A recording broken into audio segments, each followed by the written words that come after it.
2. korintiešiem 10. nodaļa no 1 līdz 6. Tas būs šī vakara teksts. Pietiekoši daudz dažādu lietu tur ir iekšā. Bez tam tās iesāk un dod tādu labu pamatu visam tam, kas notiek atlikušajās 4 nodaļās. Jo tas ir tas lielais sadalījums 3 lielās daļās, un šī ir tā nākošā daļa, vai ne? Jo tā kā ļoti labi ir tāds doktors Scott Heifman ir sacījis par 2. korintiešiem sarakstīšanas nolūku. Pirmās 7 nodaļas runā par tādu, ka Pāvils mēģina stiprināt uzticīgos, darīt visu, lai draudze būtu šķīsta. 8. 9. nodaļa vākt atbalstu nabadzīgiem vajātiem kristiešiem Jeruzālemē. Un 10 līdz 13 piedāvāt nepaklausīgai Korintas draudzes minoritātei vēl vienu iespēju nožēlot savus grēkus. Tātad mēs varam domāt, ka tur ir paklausīgi cilvēki Korintā, un vairāk kārt ir izskanējis arī tas, kā Pāvils liek ļoti lielu tādu uzticību, ja tā var teikt, vai ne, uz viņiem. Un tur ir cilvēki, kas ir klausījuši, kas ir iepriecinājuši viņu, bet ir joprojām kādi, kuri negrib klausīt viņa apustuliskajai autoritātei, kas nozīmē, ka pats Kristus caur viņu runā. Un tātad šajās nodaļās viņš ļoti mērķiecīgi uzrunā šos cilvēkus un runā par šīm problēmām. Un šie pirmie 6 panti, kas ir pašā sākumā, tai pēdējai sadaļai, 4 nodaļu sadaļai, ir diezgan jau tā spēcīgi tiek iezīmēti tie virzieni. Tāpēc varbūt būtu labi, ka mēs drusku vairāk laika veltam tieši tam, kā viņš to iesāk darīt. Sāksim ar to, ka mēs izlasām to tekstu.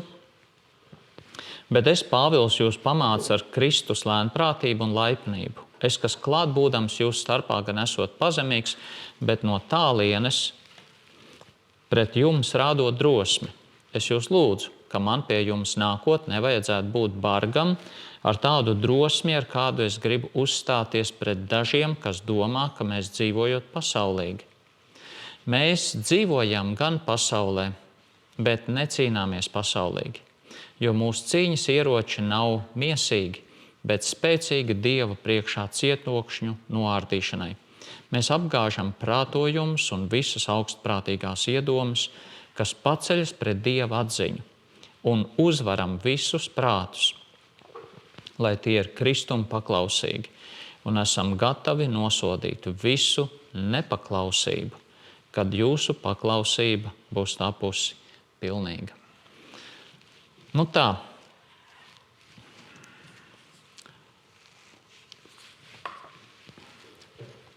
Tātad problēma ir kur?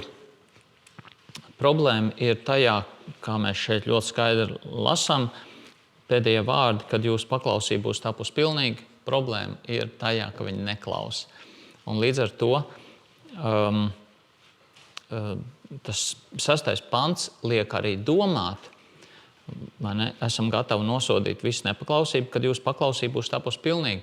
Tas nozīmē, ka ne jau mēs sāksim jums kaut ko mācīt un pateikt, kas ir kā un ko kā darīt, tad, kad jūs paklausīsiet. Patiesībā gan šis, gan iespējams iepriekš mēs skatīsimies uzmanīgi uz 2. pantu, varētu nozīmēt, ka viņš grib, ka viņi ir iesaistīti šī procesa atrisināšanā. Nevis, ka viņš to risina un viņam paklausa, bet viņi paklausa Pāvilam un iesaistās, lai strādātu paši ar tiem draudzes locekļiem, kuri arī ir tie nepaklausīgie. Vai ne? Tā kā līdz ar to, kā mēs redzēsim, Pāvils arī drosmīgi raksta šo vēstuli, kaut arī viņu vaino par to vien, ka viņš raksta. Un tad mēs mēģināsim saprast arī, ko tas nozīmē praktiski priekš mums šodien. Tātad, konfrontācija. Vai ir viegli konfrontēt? Tas ir tas jautājums, kas mums ir bišķiņ jāpajautā sev un jāmēģina ielikt sev Pāvila kurpēs, jo tas ir tas, ko viņš dara atlikušajās 4 nodaļās.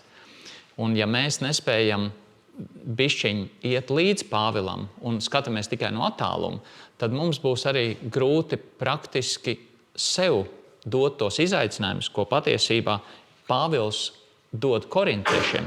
un esam gatavi nosodīt visu nepaklausību, kad jūsu paklausība būs tāpusi pilnīgi uz veselību. Un mēs būsim attālināti no tā. Mēs nebūsim iekšā pat savās praktiskās dzīvēs, lai konfrontētu citus, ja mēs nevaram ieiet iekšā tajās lietās, ko Pāvils runā šeit un tālāk, tad, kad mēs neesam paklausīgi, vai ne? Tā kā mans aicinājums ir mēģināt neskatīties uz šo raksturvietu un šīm nodaļām tikai tāpat tālu, vai ne? Man jau tas nesaista, un lai tie citi, es neesmu tik drosmīgs, es parasti satraucos un es nerunāšu, lai tur no draudzes brāļi kādi vai ne vadoši. Bet kā būtu, ja man tur būtu jābūt? Un man ir cilvēki līdzās, kuri arī ir šad un tad jākonfrontē ar to, kā viņi dzīvo. Un kā es varu uzņemties to un ar kādu skatījumu man tas būtu jādara. Tā kā es ceru, ka mēs redzēsim, cik tomēr praktiski arī cik praktiskas šīs nodaļas ir priekš mums, kaut arī mēs neesam apustuļi. Tā.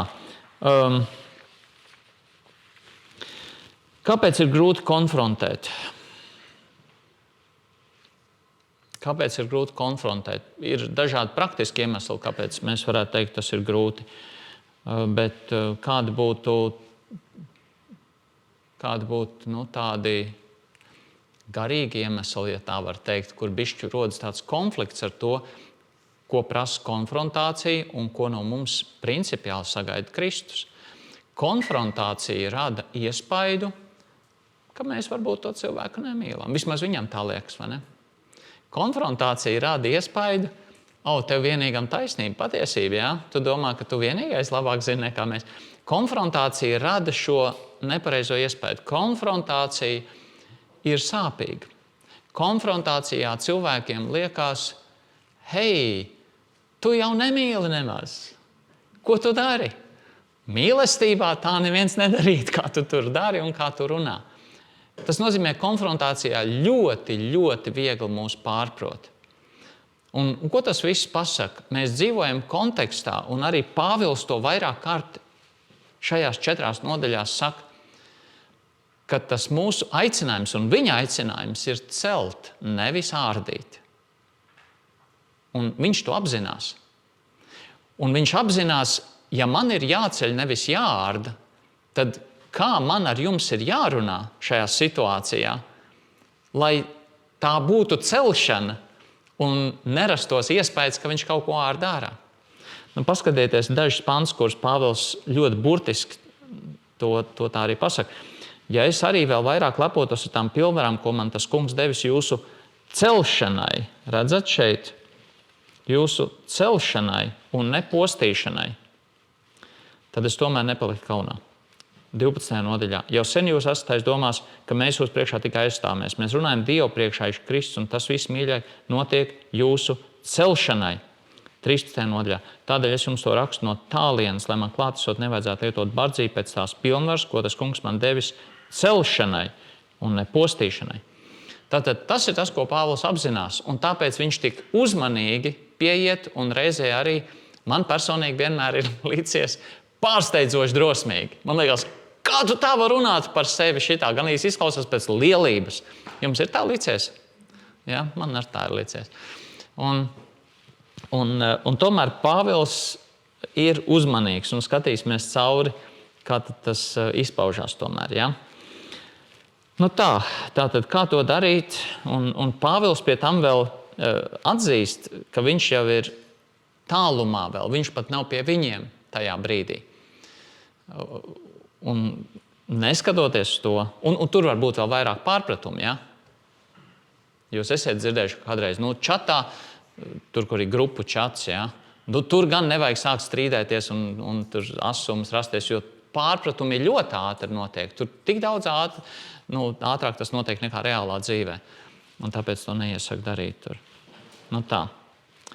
Tātad sākam ar 1. pantu. Bet es, Pāvils, jūs pamācu ar Kristus lēnprātību un laipnību. Es, kas klāt būdams jūs starpā, gan esot pazemīgs, bet no tālienes pret jums rādot drosmi. Tātad tā pirmā lieta, ko Pāvils šeit pasaka un parāda, tā neslēpšanās no iespējamiem apvainojumiem. viņš neslēpjas no tā, par ko viņu varētu vainot, vēl jau vairāk viņš ir tālu, vai ne? Un viņš padara sevi ļoti ievainojamu patiesībā, jo tas ir tas, ko saka par viņu. Tu tur no attāluma tu jau tāds drosmīgs esi, un kad tūmā, tad jau tu tāds švaks vispār esi. Un viņš vienalga raksta. Tas ir apmēram tā, ka tev sejā pasaka šitais veids, kāda lietas risina, tas tev galīgi tu izskaties švaks, un tu saki, bet es vienalga tā darīšu un tā risināšu, jo man liekas, tas ir svarīgi. Tātad, viņš nesargā sevi. Tas pirmais, ko viņš šeit saka, viņš pamāca. Jūs pamācu, es jūs pamācu. Un tas vārds nozīmē mierināt, iedrošināt.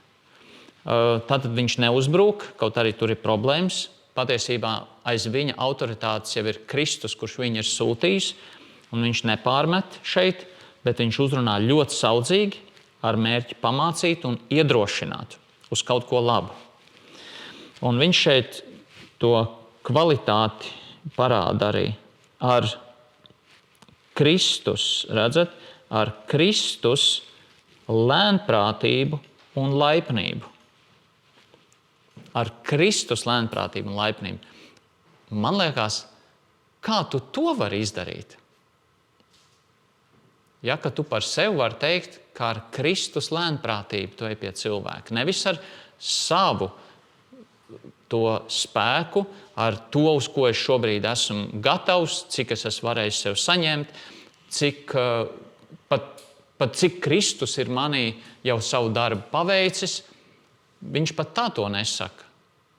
Viņš saka, ar paša Kristus lēnprātību es nāku pie jums. Tas nozīmē, ka viņš apzinās, cik ļoti viņš sevi ir iegremdējis Kristū, cik ļoti viņš paliek Kristū tajā brīdī, kad viņš iet pie citiem cilvēkiem, lai tad, kad viņš to dara, viņš burtiski runātu to, ko Kristus viņam saka, kas jārunā, viņš uzvestos tā, kā Kristus viņam saka, jeb tur aiz rokas viņu, lai viņš uzvestos tieši tā. Un tas ir tik ļoti svarīgi, vai ne, ka mēs atsevišķās situācijās, kuras ir ļoti smagas, mēs burtiski sakam, Jēzus, ņem man pie rokas tagad, vadi mani, kas man jāsaka, kas man jādara, kāda man jābūt, un mēģinam ļoti, ļoti visu to sadzirdēt. Un tas, ko Pāvils šeit saka, ar Kristus lēnprātību un laipnību. Tā ir tā kvalitāte, ar kuru viņš tuvojas. Nākošais, viņš godīgi atzīst, kāda ir tie apvainojumi, kas pret viņu tiek vērsti. Un tas šeit ir es, kas klāt būdams jūsu starpā, gan esot pazemīgs, bet no tālienes pret jums rādot drosmi. Un viņš nebaidās nosaukt to, par ko tad viņu varētu vainot. Viņš zināja to, viņš runā par to, viņš ir atklāts ar to. Un neskatoties uz to, ka tas kārtējo reizi varētu tikt pateikts, tāpēc, ka viņš raksta savu vēstuli, viņš ir attālumā, viņš vienalga to dara. Un, man liekas, ir divas lietas, ko viņš tādā veidā izdara. Viņš atņem kārtējos apvainojumus, ko pret viņu varētu celt, jo viņš neizliekas, ka viņš nezina, ka tieši to, ko viņš dara šai brīdī, pret viņu varētu pacelt. Un kāpēc viņš tomēr to ceļ gaismā? Kāpēc viņš tik drosmīgi iet uz to? Tāpēc, ka viņš zina, ka tas apdraud ne jau to, kā korintieši izturēsies pret saviem vadītājiem draudzē, bet tas apdraud to, kā viņi staigās ar Kristu. Tas apdraud viņa attiecības ar Kristu. Un otrais, ko viņš izdara tādā veidā, viņš vienlaikus padarīs sevi par šo apvainojumu objektu,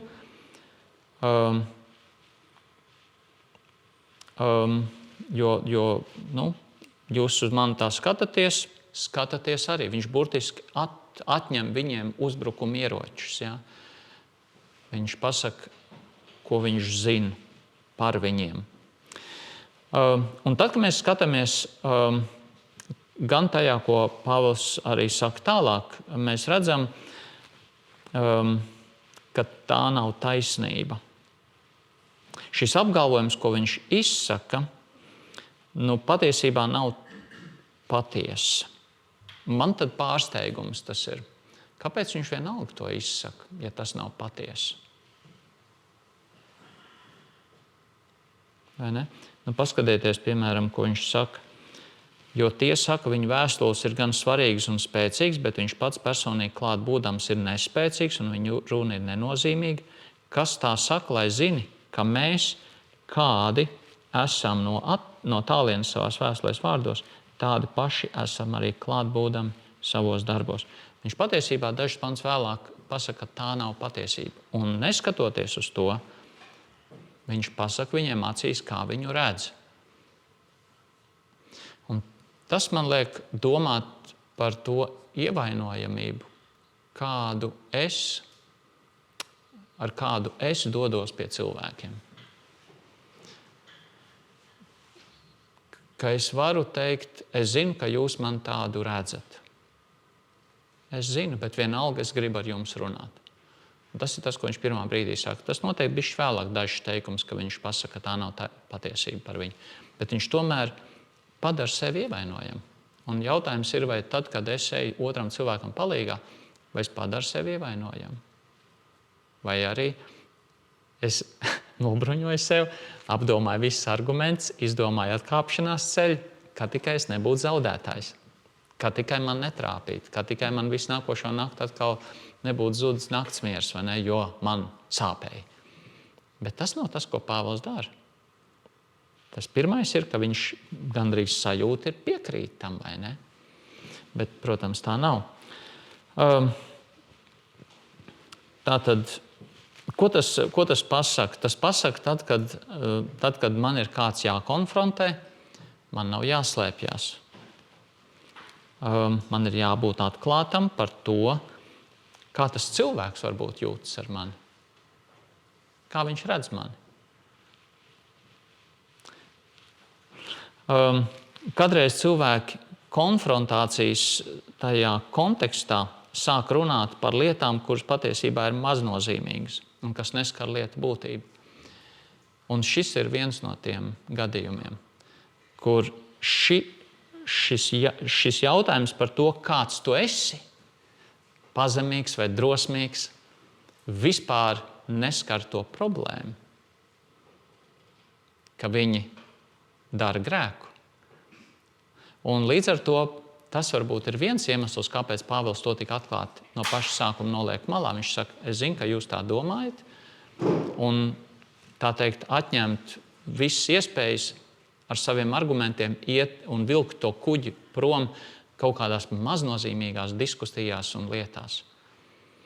Un, ja tā var teikt, Pāvils saka, liekam to pie malas, es zinu, ka tas tā ir, tā vienalga nav patiesība, mums ir jārunā par šito. Un es domāju, tas ir tas jautājums, vai mēs spējam sevi nobremzēt dažkārt strīdos un konfliktos, vai ne? Jo vārds pa vārdam, un mēs beigās nerunājam par konkrēto jautājumu, mēs vienkārši viens otram uzbrūkam. Tu nekad neklausies, tu esi šitāds, tu esi tāds, bet par ko tas sāk vispār runāt? Nu, sāk runāt par to, kurā vietā, es nezinu, atrodas kas metrmērs, ja? Un tas uzšķiļ uguni vai ne, un beigās jau viens otru aprej par to, kā viens otru redz, nevis par to jautājumu, par ko vispār sākotnēji tas aizsākās. Un ir jābūt ļoti nobriedušiem, lai paši mēs tā nedarītu, un īpaši, ja vēl mums ir bērni, kas aug pie mums, kur tieši to pašu dara, tas ir tik cilvēcīgi, ka mēs mācītu arī viņiem to nedarīt. Vai ne? Nu tā kā es zinu, ka man ir bijis jāmāca saviem bērniem, vai ne? Jo skolā, kā tas ir apsaukāšanās ļoti ātri aiziet. Un kad ir jāmāca viņiem, ka tas vispār ir ļoti, ļoti nenobriedis cilvēks, kas mēģina vai nesākt apsaukāties. Tas ir vispār nerunā par būtību vairs. Un tas ir jāmāca no bērnības. Lai tad, kad izaug liels, tas cilvēks var iesaistīties normāli savā argumentācijā. Un Pāvils to izdara sarunas sākumā. Tā ir tā pirmā lieta. Skatāmies tālāk. 2. pants. Es jūs lūdzu, ka man pie jums nākot nevajadzētu būt bargam ar tādu drosmu, ar kādu es gribu uzstāties pret dažiem, kas domā, ka mēs dzīvojot pasaulīgi. Nu, šeit ir iespējams burtiski skatoties, un, kā jau es teicu, sasaistot īpaši ar 6. pantu,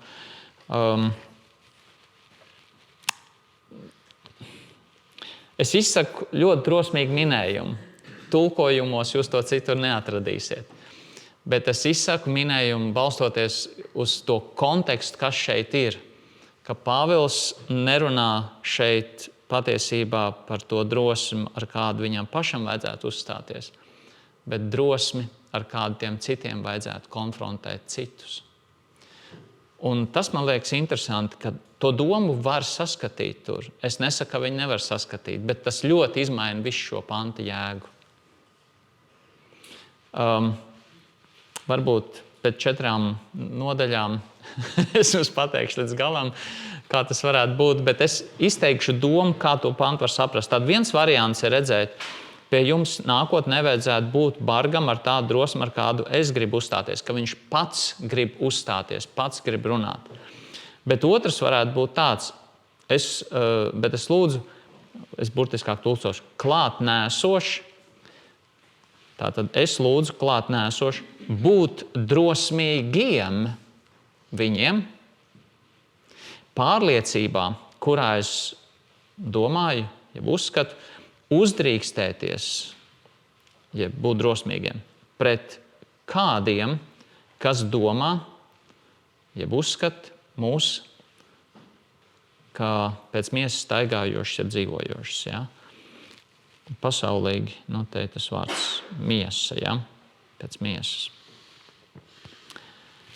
Tas maina domu, bet jūs sapratāt bišķiņ to starpību. Ja? Tad šai gadījumā mūsu 65. gada tulkojums saka, ka man pie jums nākotnē nevajadzētu būt bargam.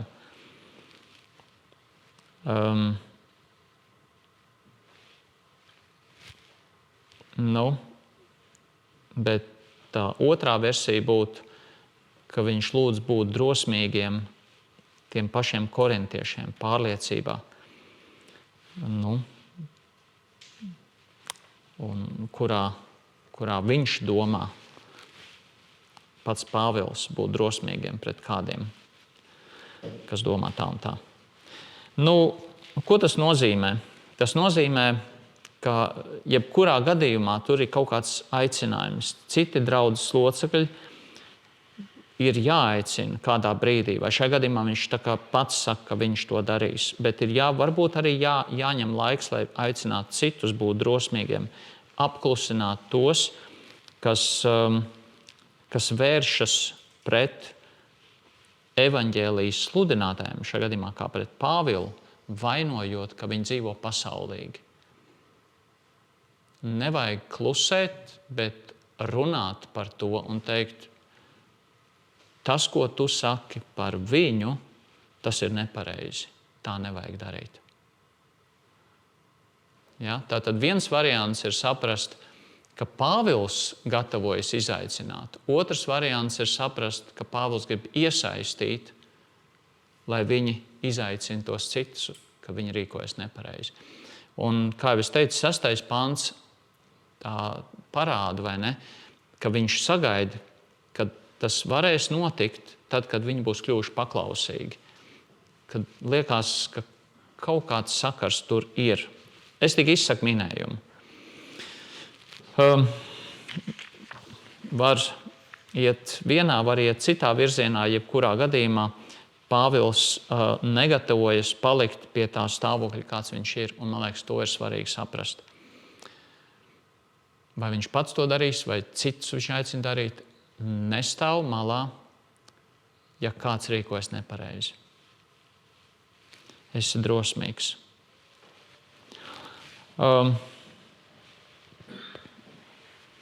No attāluma strādāt ir diezgan grūti, un tas ir tas, ko Pāvils šajā situācijā dara. Un šajā brīdī viņš to mēģina izdarīt, rakstot vēstuli. Viņš pats gatavojās tur iet, ja vajadzīgs, lai konfrontētu, bet, ja ir tas otrs variants, tad arī aicina citus iesaistīties, lai konfrontētu tos, kas vaino citus pasaulīgumā. Un principāli vienalga, vai tas ir viens vai vairāk, padomājiet, par ko tad šeit ir tā lietas būtība. Tā lietas būtība iet uz šito te, kas domā, ka mēs dzīvojot pasaulīgi, jeb miesīgi.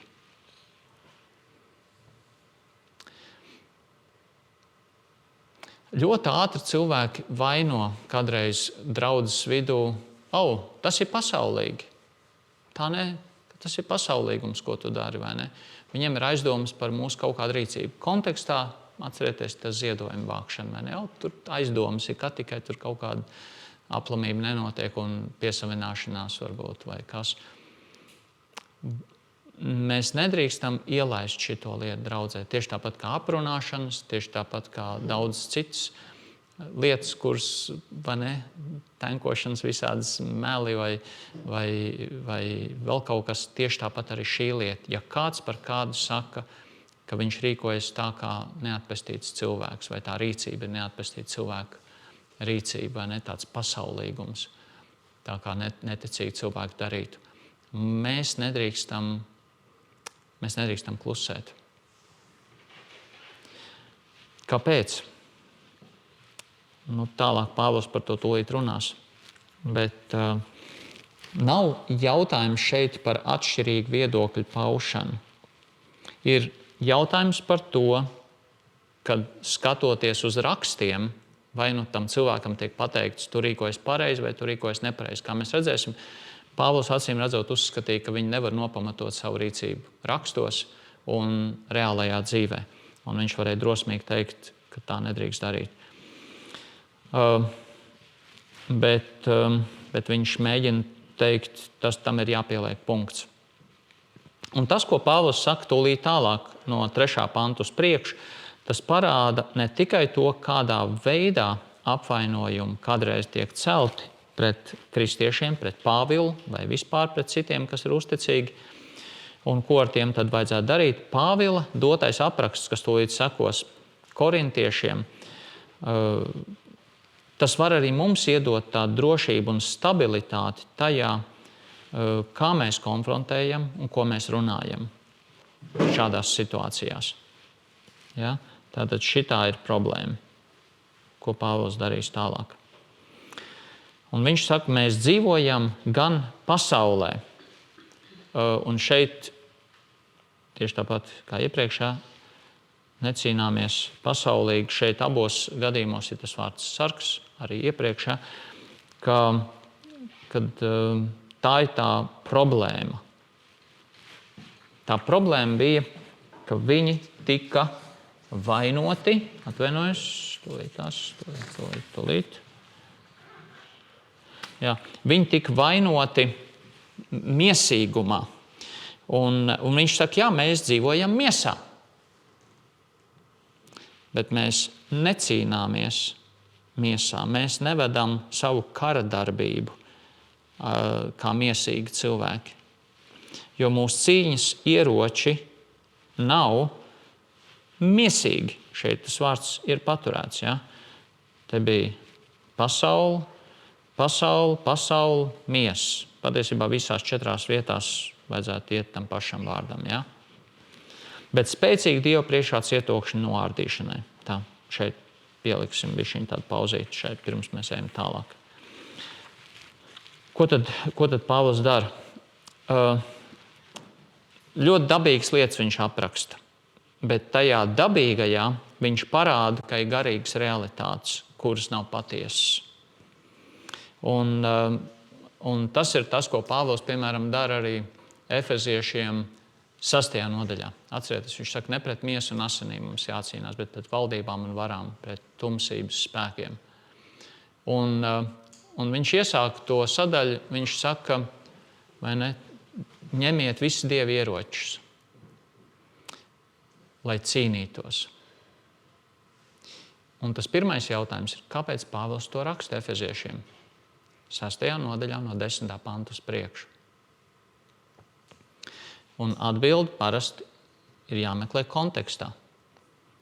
Tikko iepriekš no 5. līdz 9. pantam Efeziešiem 6. nodaļā viņš ir runājis par kalpu un kunga attiecībām.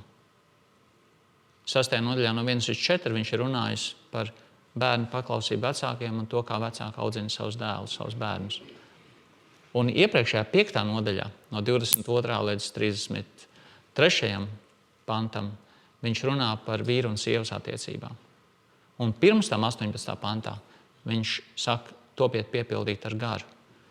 un tad viņš skaidro, kā tu tiec piepildīts ar garu, kam ir pakļauts viss šīs sadaļas. Un viss šīs sadaļas 1. gadsimtā bija saime. Tā bija saime, kas saņēma šīs vēstules, kas tās lasīja. Tur bija vīri un sievas, kuriem bija svarīgi kādas viņas attiecības, tur bija bērni un vecāki, un tur bija darba devēji un darba ņēmēji. Un viņš māca, kā viņiem uzvesties. Un tikko viņš to ir pateicis, viņš tūlītās saka, tad nu ņemiet visus Dieva ieročus, lai jūs cīnītos pret ko? Vīrs pret sievu, sieva pret vīru, bērni pret vecākiem, darba devējs pret ņēmēju un tā tālāk. Nē, tā ir garīga cīņa, tā nav miesīga cīņa. Un ja tu nevari uzvarēt, tad zini, tev nav bijis jācīnās ar savu vīru vai sievu vai bērniem, vecākiem. Tev nav bijis jācīnās, kurš kur uzvarēs. Tā bija garīga cīņa, un tu tajā zaudēji. Vai caur tā vajag kā miesīga cīņa, teiksim, kad bija jācīnās, ebreji tauta cīnījās pret amoriešiem, pret filistiešiem, Dāvids pret Goliātu, tā bija miesīga cīņa. Ne tikai. Tad, kad Dāvids gāja pret Goliātu, viņš teica, viņš ir izaicinājis Dieva karapulks. Tagad tur arī bija garīgas realitātes. Bet ko es ar to visu gribu pateikt? Tad, kad šādā veidā Pāvils šeit runā, viņš saka, jā, mēs dzīvojam gan fiziski miesā, bet tas nav tas veids, kā mūsu darbībai vajadzētu notikt. Kā tie korintieši acīm redzot attiecās pret Pāvilu ļoti fiziski. Ko viņi redzēja, kā viņi viņu noniecināja. Tā ir garīga cīņa. Un tāpēc saka, jo mūsu cīņas ieroči nav miesīgi. Nu tā ir tāds pamats, kādu viņš ieliek tajā, kā mums vajadzētu cīnīties. Tātad viņš nepiekrīt, kas par viņu un viņa biedriem tiek sacīts, un viņš grib rādīt kaut ko citu. Sako ļoti spēcīgs un pārliecinošs apgalvojums, vai ne? Par to, ka viņš saka, necīnās pasaulīgi. Tie ir spēcīgi ieroči Dieva priekšā cietokšņu noārdīšanai. Burtiski karošanas ieroči. Tie ir spēcīgi Dievā. Tā burtiski, ja? Tā tad, līdz ar to, mums ir jāskatās, kas ir tas, kā mēs karojam pasaulē. Pasludinot evaņģēliju, vedot cilvēkus pie Kristus, pie Jēzus. Tam nav nekāds sakars ar mūsu fiziskām spējām pašos pamatos. Un nerunājot ne tikai par fiziskiem ieročiem, tam nav pašos pamatos sakars ar fiziskām aktivitātēm. Tās var veicināt vai neveicināt lietas, bet tās nevienu neatpestī. Vai ne? Saprotiet to, ko es gribu teikt? Kaut vai tas, ka ir TV ekrāns pie sienas vai atremontēts telpas, pašos pamatos tās nevienu neatpestī. Tas, ka mēs zināmā veidā ar zināmiem līdzekļiem, fiziskiem līdzekļiem veicam kādu evaņģelizāciju, vienalga vai tās ir kādas nometnes vai sports vai mūzika vai kas, kā mēs cenšamies uzrunāt, tie ir līdzekļi, bet tā nav pestīšana pati par sevi. Un tāpēc tas jautājums ir, ko tad Pāvils šeit grib iezīmēt? Viņš saka, mūsu cīņas ieroči nav miesīgi, bet tie ir spēcīgi Dievā cietokšņu noārdīšanai. Tātad, līdz ar to jādomā būtu uzreiz mums, visu, ko viņš tālāk teiks, mums uzreiz jāsagatavo sev tam, ka nav runa par to, ko mēs ar savu gudrību var izdomāt, kas mums varēs ienākt prātā, kas būs tas labākais jaunums, ko neviens nebūs vēl redzējis, un varbūt viņus tas piesaistīs. Tātad mums ir jāatcerās, mēs esam Dieva uzdevumā, mēs kalpojam Dievam, un mums ir darbs ar nemirstīgām dvēselēm. Un viss tas sākas pie Dieva, tas nāk no Dieva, viss tas saturs, ko mēs iegūstam, tas nāk no Dieva. Tas pārējais viss ir tikai līdzekļi. Un ja kāds saka par draudzi, par centra draudzi, jums tur tāds, jums tur šitāds, to neko nevajag, tas nekas nav, priekš kam tas jums vajadzīgs, un mēs varam teikt, tev ir taisnība. Tie ir tikai līdzekļi. Klausies, ko mēs sakam. Klausies, ko mēs sludinām. Saprotiet? Jo cilvēki mēdz piesieties ārējām lietām. Tieši tāpat kā Pāvilam. Jūs esat pasaulīgi. Jūs tur darat lietas aizdomīgā veidā. Un mēs varam teikt, jā, mēs esam miesā. Tie ir līdzekļi, kurus mēs izmantojam. Tas ir tas, ko Pāvils saka. Mēs esam miesā. Viņš saka, bet veids, kā mēs cīnāmies, tas nav fizisks. Tu esi pārpratis, vai ne? Tā kamera nav mūsu cīņas instruments. Tas telpas tās nav, tas nav tas ekrāns, tas nav nekas no tā. Tas ir kaut kas, kas tiek sludināts, kas tiek pateikts, kas ir spēcīgs Dievā, kur Dievs strādā. Tas ir tas īstais. Ja, sapratāt šeit tieši to līdzību, ko Pāvils teica, par ko viņu vainoja, un kādreiz varbūt mums var kāds pārmest, ja, ko mēs darām. Tās ārējās lietas mēs teikt, jā, mēs esam fiziski. Bet tas jau nav tas kodols. Un mums ir svarīgi tāpēc būt tikpat drošiem, tikpat atklātiem, kāds Pāvils šeit ir šajā jautājumā. Vai ne? Nu tā. Un tad tas jautājums tad ir par tiem cietokšņiem. Kas tie ir par cietokšņiem, kuriem ir jātiek noārdītiem? Un kā tiem ir jātiek noārdītiem? Nu šeit ir ļoti interesanti tas, kas seko, ja, teiksim, cietokšņu noārdīšana. Tas ir tas, par ko mēs tagad runāsim.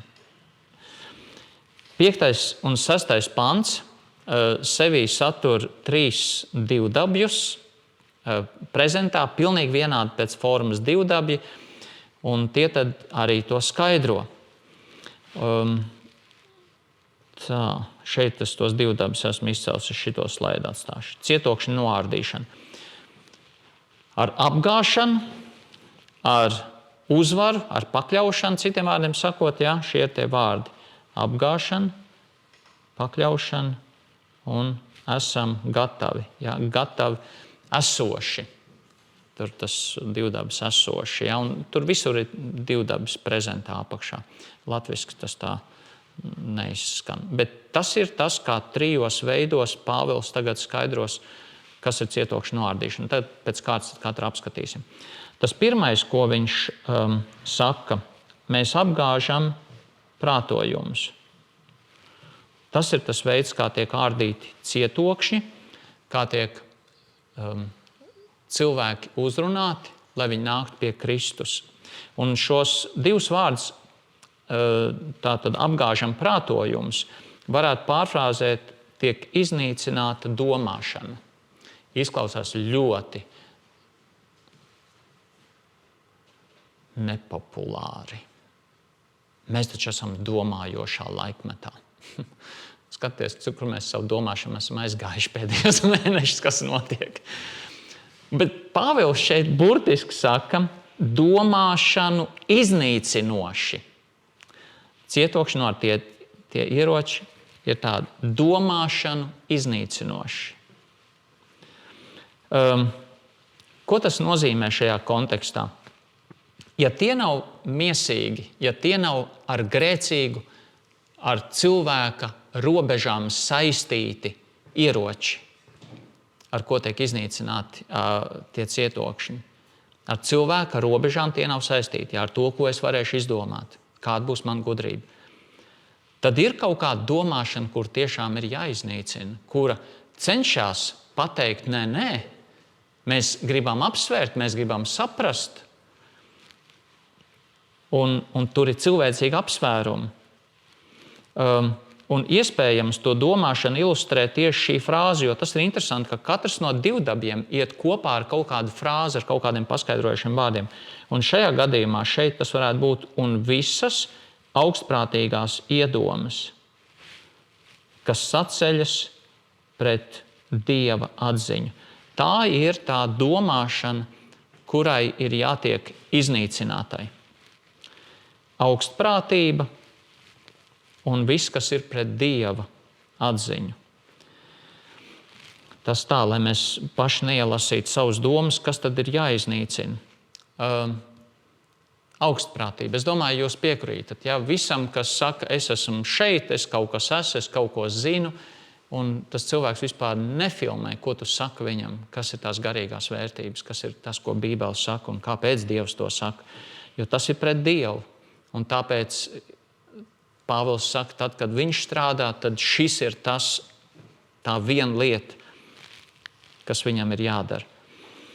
Un es gribētu pat teikt, tas konteksts, kuriem viņš to skaidro, ir kristieši. Viņš runā par veidu, kā viņš strādā, acīm redzot, misijas laukā, bet viņš to skaidro kristiešiem, kas man liek domāt, vēl jau vairāk 6. pantā teikts, nosodīt visu nepaklausību, kad jūsu paklausība būs tapus pilnīga, ka viņi arī vēl ir tajā, kur viņiem ir jāieskaidro, kas tas ir. Pašiem kristiešiem Korintā ir problēma kādiem ar šito te, kas man liek domāt, ka šī aktualitāte, proti domāšanas iznīcināšana, ir pat arī kristiešu vidū vajadzīga. Ka kristietis pats vēl atgriezies pie Kristus, būdams jauns kristietis, nenobriedis kristietis, var joprojām lietot lietas, kuras iet šiten, vai ne? Viņš ir augstprātīgs, neviens viņam neko pateikt nevar. Viņš visu zina labāk par visiem, vai ne? Kaut arī viņš Bībelē neseko patiesībā. Un viņam pietrūks Dieva atzīšanas vēl. Tā kā es domāju, ka tas arī jāņem vērā, un ja tas tā ir, arī mums ir jābūt šeit pazemīgiem. Jo arī mēs kaut kur varam aizšaut galīgi greizi. Un mums ir svarīgi atļaut, pieļaut, ka mūsu domāšanā kaut kam joprojām ir jātiek iznīcinātam. Un es domāju, tas būs veselīgāk, ja mēs tā dzīvosim. Nekā visu laiku uzskatīsim, es jau tagad esmu kristietis, es tagad visu zinu, man neviens neko pateikt nevar, un kas jūs tādi, vai ne? Labāk pieļaut, ka ir kaut kādi vēl, kas tur ir jāizstumj, vai ne? Gaismā no tiem stūrīšiem, un kam ir jātiek izravētiem no manas dzīves ārā. Tas ir tas pirmais. Tā, Kolosiešiem 2. nodaļā, starp citu, Pāvils saka tādus vārdus. Uzmaniet, ka neviens jūs nesagūst ar savu filozofiju, to viņš arī raksta draudzē, un tukšu maldināšanu, kas balstās uz cilvēku mācībām un pasaules pirmspēkiem, bet ne uz Kristu. Viņā mājo visa Dieva pilnība miesā, un viņā arī jūs esat kļuvuši pilnīgi, jo viņš ir galva visām varām un spēkiem. Tātad līdzīgi šeit par mācībām, par visu kaut ko ir jāuzmanās un jāpieļauj, varbūt kaut kam ir jāiet nāvē vēl arī manī. Otrā lieta. Viņš saka, ka uzvaram visus prātus. Burtiski var tulkot arī prātu pakļaujoši. Prāta pakļaušana, kā mēs redzam tālāk šeit skaidrots, lai tie ir Kristum paklausīgi. Runa ir par to, kas notiek mūsu domu pasaulē. Ja mēs domājam par sevi, lai tas tā būtu, un vēl jau vairāk, ja mēs domājam par cilvēkiem, kas Dievu nepazīst, vai viņu domas kalpo viņiem, vai arī viņi ļauj savām domām vaļu un klejot un sapņot un izfilozofēt, izdomāt visu kaut ko, iztēloties visu kaut ko, kam galīgi nekāds sakars nav ne ar dzīves realitāti, ne ar svētu dzīvi. Un mēs kristieši kādreiz arī tajā krītam, ka mums savas domas ir jāmācās kontrolēt, vai ne? Prātu pakļaujoši. Uzvaram visus prātus, lai tie ir Kristum paklausīgi. Tātad svarīgi atkal skatīties uz Kristu. Šeit var palīdzēt Kolosiešiem 3. nodaļa. Ja jūs ar Kristu esat augšām cēlušies, tad tiecieties pēc tā, kas augšā, kur ir Kristus, kas paaugstināts pie Dieva labās rokas. Savas domas vērsiet uz augšu, ne uz zemes lietām, jo jūs esat miruši un jūsu dzīve līdz ar Kristu apslēpta Dievā. Kad nu atspīdēs Kristus jūsu dzīvību, tad arī jūs atspīdēs līdz ar viņu godībā. Tātad domas vērsiet uz augšu. Un jautājums, vai mūsu domas ir pakļautas. Tā, tas ir par šo runājot. Nākošais. Gatavība, kā šeit rakstīts, gatavībā esošs burtisks tulkojums. Dot, un šeit ir nosodīt visu nepaklausību latviski, ja? Dot taisnību katrai nepaklausībai, jeb atriept katru nepaklausību, burtiski var arī tulkot. Ja, šitā frāze, kas te ir nosodīt visu nepaklausību, jeb atriept. Visi šie termini runā tagad par tādu iekarošanu burtiski. Ja? Tā kā 4. pantā ir rakstīts cietokšņa noārdīšana. Tad, kad mēs esam misijā un kad mums ir jāliecina cilvēkiem, pirmkārt, ja mēs runājam par neticīgiem, tas ir karš, tā ir kara darbība. Tur stāv pretī pilnīgi cita, ja mēs skatāmies sākumā, pilnīgi cita domāšana, pilnīgi cita prātošana un vispār apsvērumi. Un arī, kā šeit ir sacīts, patiesībā ir jāpiespriež, jādod spriedums tam visam, kas ir nepaklausība. Tas viss ir jāsūt nāvē. Ja? Tad, kad cietoksnis ir ieņemts, tad jūs par šito rīcību caurējums. Ja? Tā kā, ja mēs stādamies priekšā fiziskajā pasaulē. Bet garīgajā pasaulē mums ir jāspēj identificēt tās lietas, kuras mums ir ļoti skaidri jāpasaka cilvēkam, šitām lietām ir jāiet nāvē. Sekošana Kristum nekādīgi nebūs savienojama vairāk ar iešanu pie tantiņām, tā nebūs savienojama ar horoskopiem, tā nebūs savienojama ar, bagātības veselības mācību. Ir ļoti skaidri jāpasaka, tu tā biji domājis, tu tā biji dzīvojis, bet šitais nav savienojams ar Kristu. Tas ir kaut kas cits, un tas ir tas, kas varētu arī šeit būt apakšā. Viņš saka, gatavībā esoši dot taisnību katrai nepaklausībai, katrai pretdarbībai, kas stāv pret Kristus evaņģēliju. Tādā veidā tie cietokšņi tiek noārdīti. Un tieši tāpat kā mums ir ļoti skaidri jāsaka cilvēkiem, kas grib sekot Kristumu, un Kristus to darīja ļoti skaidri. Vai ne, ka viņš teica, ja kāds man nāk pakaļ tāds, lai ienīst. Tur atceries savu tēvu, māti, kas tur visu, ko viņš uzskaitīja. Ja neienīst, tas bija otrādi, viņš teica, tad tu nevar būt mans māceklis. Un tas ir pārspīlējums. Bet tas ilustrē ļoti pareizi to, kā tas ir, vai Kristus ir tiešām pirmā vietā, un viņš visu nosaka tavā dzīvē. Un mums ir jādomā gan attiecībā uz neticīgiem, gan arī attiecībā uz sev un citiem, uz ticīgiem. Ja mēs paši būsim nesalausti, pirms aizējām pie pēdējās rindiņas, ja mēs paši būsim nesalausti, vai mēs vispār redzēsim skaidri, kā sludināt citiem evaņģēliju? Tā, kaut ko mēs zināsim, kaut kāda pieredze mums būs, kaut ko mēs varēsim pateikt. Bet ja mēs paši turpinoši netiksim pakļauti Kristum un viņa valdīšanai savā dzīvē, tad mūsu sludināšana viņa nebūs vienmēr tāda korekta un precīza un pareiza. Un tieši tāpēc varbūt šeit ir tā spēcīgā piebilde, kur Pāvils izsaka, kad vien tiktu piepildīt jūsu paklausību. Kad vien tiktu piepildīt jūsu paklausību. Tās lietas pašos korintiešos tā īsti varēs notikt tad, ja viņi klausīs viņam. Tie cietokšņi ir jāturpina noārdīt arī korintiešos. Un labām lietām tur ir jānotiek, ja tikai viņi paklausīs. Jeb tad, kad viņi paklausīs. Ja?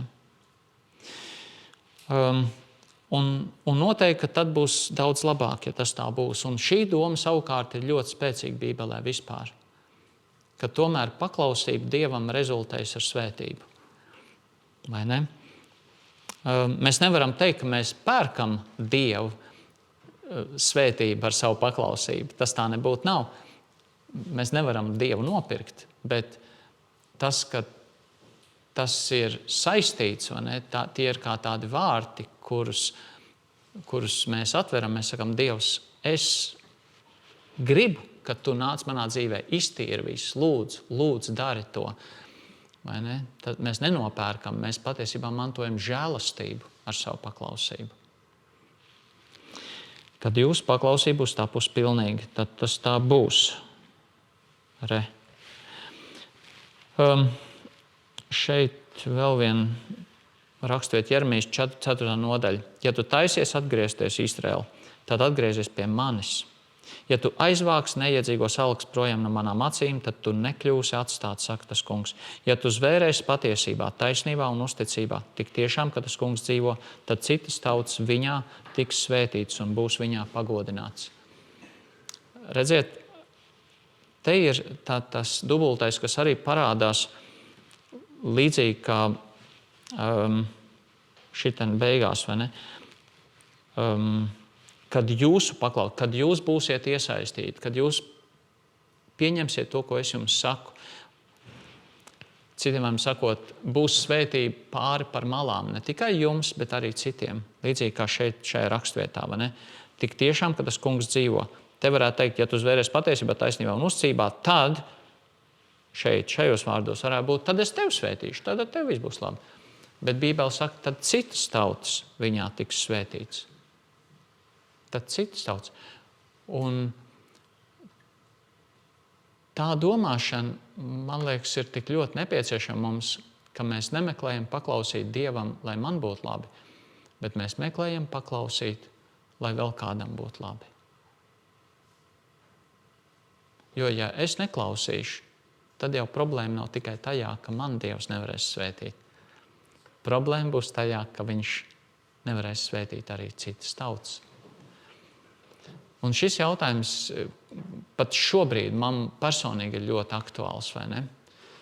Vai es vairāk dusmošos par piedāvātajiem miera līguma punktiem? Neiešu detaļās, jūs tagad zinu, par ko ir runa, jā. Starp kāda varētu būt starp Krieviju un Ukrainu un kas tur tie. Vai es vairāk dusmošos, vai es lūkšu pēc Putina, Zelenska, Trumpa pestīšanas? Kas man vairāk nodarbina? Miera līguma punkti vai šo cilvēku pestīšana? Un vēl vesela kaudze, kas ar viņiem ir saistīta.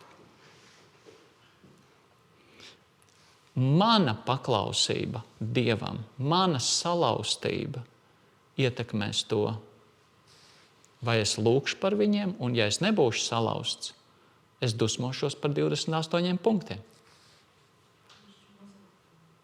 Mazāk jau ir, jā. Eiropai tur ir savu versiju, jā. Es to arī šodien dzirdēju. Bet jebkurā gadījumā jūs sapratāt ideju, jā. Ja es netieku salauzts, skatoties uz Jeremiju, kam ies tā svētība, un skatoties uz šejien, ja es netieku salauzts, ja man cietokšņi joprojām paliek kaut kur neuzvarēti, tad man būs dusmas par nejēdzībām pasaulē, un es ar to noņemšos. Bet ja mani cietokšņi ir salauzti, tad būs šeit, kad jūsu paklausība būs tapusi pilnīga, tad tas viss tiks uzvarēts. Tad viss būs tā, kā vajag. Un tāpēc man arī ir tā doma šeit, vai ne, par to 2. pantu, kad varbūt, ka Pāvils tiešām ne tikai pats saka, es gribu runāt, bet viņš aicina arī citus runāt. Jūs sapratāt, kāpēc es mēģinu redzēt tulkojumu variantu. Bet tas ir ļoti tāls variants. Nesakiet, ka tas te ir vai ne, bet Pāvils tiešām grib, ka tur kaut kas vairāk notiek tajā draudzē. Tā, šīs ir manas pārdomas šajā vakarā. Ceru, ka jūs redzat, cik aktuāli mēs patiesībā paši esam iesaistīti tajā, ka tas nav tikai jautājums par to, ka es varu stāvēt malā, gan jau citi, lai dara, gan jau kaut kas notiks. Nē, ja es stāvēšu malā, tas nav vairs jautājums tikai par to, ka man nebūs kaut kas labi, arī citiem nebūs labi. Man ir jābūt iesaistītam. Pat tad, ja man ir jādara kādreiz lietas un jāsaka kādreiz lietas, kur pašam trīc sirsniņi un kājas burtiski, bet man ir jāmeklē kalpot tādā veidā, ka es esmu atvērts Dievam. Tā. Kādas domas, pārdomas mēs varam padiskutēt, bet pielūksim Dievu, lai tie, kas klausās un skatās, var pielikt punktu šeit. Ja. Kungs, mēs lūdzam, lai tu dot mums to žēlastību redzēt, ka tad, kad ir konfrontācija vajadzīga, ka tas nekad neapstājas tikai pie kādiem cilvēkiem kaut kur tālumā. bet ka mēs esam dziļi tajā vienmēr aicināti un iesaistīti, un ka patiesībā daudzas labas lietas var notikt tieši tāpēc, ka mēs atsaucamies. Un tās var notikt ne tikai ar mums, bet ar daudziem citiem. Kungs palīdz mums tāpēc ļoti, ļoti nopietni redzēt to savu vietu, to savu atbildību. Kam es ļauju notikt šodien savā dzīvē? Kur es tevi aicinu izmainīt mani šodien, lai rīt kāds cits, lai pēc tam kāds cits var mantot tavas svētības. Kungs, palīdz man nedomāt pašaizsardzīgi un egoistiski, bet palīdz man meklēt, atdot sevi tev, paklausīt tev tā, kā tu to gribi. Pat tad, ja tas ir biedējoši sākumā, vai bailīgi, vai tur ir neziņa un satraukums vai vēl kaut kas, palīdz uzticēties tev. Jēzus vārdā. Amen.